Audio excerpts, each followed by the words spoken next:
सर्वप्रथम सर्वांना जय शिवराय। मित्रांनो, आजच्या व्हिडिओमध्ये दोन गुड न्यूज आहेत। मान्सून बाबत जे काही भाकीत केलं होतं ते अक्षरशः सत्यामध्ये उतरलंय आणि 5 जूनला मान्सून गोव्यापर्यंत मजल मारून तळ कोकणातही त्यांनी चांगल्याच पद्धतीने वर्षाव सुरू केलाय। मुंबईमध्ये पोहोचण्यासाठी पुढचा 25 ते 30 तासाचा वेळ बाकी आहे आणि या 7 तारखेला 7 जूनला संध्याकाळपर्यंत मुंबईत पोहोचण्यासाठी वातावरण हे अनुकूल आहे। महाराष्ट्रामध्ये आणखीन 4 दिवस म्हणजे 7, 8, 9, 10 ते 11 तर काही ठिकाणी 12 तारखेपर्यंत मान्सून पूर्व पावसाची मेघगर्जनेसह हजेरी लागणार आहे।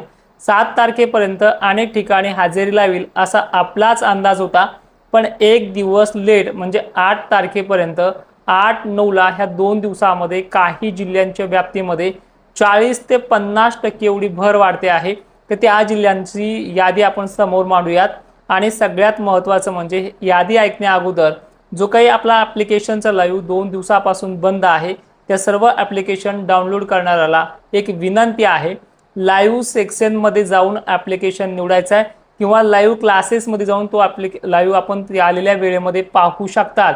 लाईव्ह घेत नाही, लाईव्ह दिसत नाही असं म्हणू नका। लाईव्ह तिथे असतोच, पण तुम्ही तिथे जाऊन बघत नाही। लाईव्ह क्लासेस नावाने जे काही विकल्प येतो तुम्हाला वरच्या रेषेमध्ये, ज्यावेळेस तुम्ही तो पॅक निवडला त्या पॅकमध्ये तिथे जाऊन पहा, लाईव्ह घेतलेले सुद्धा दिसत आहेत। ठीक आहे, आता विषय राहिला 8 आणि 9 तारखेला जी व्याप्ती वाढणार आहे ते व्याप्ती असणारा जिल्हा कोल्हापूर, सांगली, सोलापूर, साताऱ्यापर्यंत मजल चांगले आहे। अहिल्यानगरचाही समावेश या सोमवारच्या आणि मंगळवारच्या 8 आणि 9 तारखेचा स्पष्टपणे मॉडेलनुसार व्यक्त होतोय। यामध्ये बीड जिल्हा, अहिल्यानगर, पंढरपूर परिसर, तुळजापूर परिसर सुद्धा आहे। सांगली, सातारा, धाराशिवचे सुद्धा जवळपास सर्व तालुक्यामध्ये अनेक ठिकाणी हा मेघगर्जनेचा पाऊस असेल। मित्रांनो, हा अवकाळी आहे पण 100%ची व्याप्ती नाहीये। 45 ते 50% एवढी व्याप्ती याच्यामध्ये दिसते आहे। आतापर्यंतच्या व्याप्तीच्या तुलनेमध्ये ही दुप्पट वाढ असणार आहे। त्यामध्ये लातूरचाही समावेश आहे, परभणी, बीड जिल्ह्याचा सुद्धा आहे, माजलगाव, वडवणी, गेवराई पट्टे सुद्धा आहेत, घनसावंगी, आंबड, परतूर तालुक्याचाही समावेश आहे, मंठ्याचा सुद्धा अनेक भागांचा याच्यामध्ये समावेश आहे, जिंतूर पट्टे सुद्धा आहे। इकडे हिंगोली पर्यंत याची मजल या 2 दिवसानंतरच्या येणाऱ्या पावसाची असणार आहे। नांदेड पट्ट्यातही ठिकठिकाणी हा पाऊस आगमन करणार आहे। लातूरचा सुद्धा निलंगा, अहमदपूर, उदगीर, सावंतवाडी, केज, अंबाजोगाईचा सुद्धा समावेश या वातावरणामध्ये असणार आहे। मित्रांनो, याच दरम्यान दक्षिण महाराष्ट्रातले आणखीन कोणते भाग जाऊ शकते हे देखील पाहूयात। त्याच्यामध्ये दक्षिण महाराष्ट्रामध्ये आणि पश्चिम महाराष्ट्राच्या काही भागामध्ये बीडचा दक्षिण आणि पश्चिम भाग सुद्धा असणार आहे, ज्यामध्ये शिरूर हे देखील भाग आहेत। त्यानंतर लिंबा गणेश परिसर, त्याचबरोबर आणखीन माजलसुंबा पट्टी ह्या वातावरणात असणार आहे। या वातावरणामध्ये पडणाऱ्या अनेक भागांमधला जो काही पाऊस असणार आहे त्यामध्ये चांदणभरीपेक्षाही मोठी मजल राहू शकते असा ह्या 3 दिवसाचा कालावधी आहे। एकंदरीत हा अंदाज 7 तारखेपर्यंतचा होता, पण वातावरणाची आणि मान्सूनची जी काही गडबड पाहता, वाऱ्याच्या जे काही स्पीड पाहता, ह्यामुळे एक दिवस उशिरा येतोय। 7 ऐवजी 7 पासून पुढे म्हणजे 8-9ला ही व्याप्ती लातूर जिल्ह्यामध्ये, मराठवाड्यामध्ये पाहायला मिळते।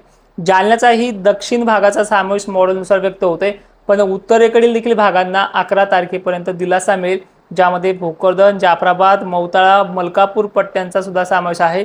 म्हणजे एकंदरीत हे थांबलेलं चित्र नाहीये, हे चालतच जाईल अशी पद्धत आहे। आता अनेक जणांच्या धुरळ पेरणीबाबत बरेचसे फोन आलेत, मेसेज आलेत व्हॉट्सअप संदर्भात। धुरळ पेरणीचा आपण गेल्या वर्षी सल्ला दिला होता, तो पूर्णपणे यशस्वी झाला, पण त्यात एक व्यक्ती असा भेटलाय की त्याचं जवळपास 5 बॅगचं नुकसान झाले।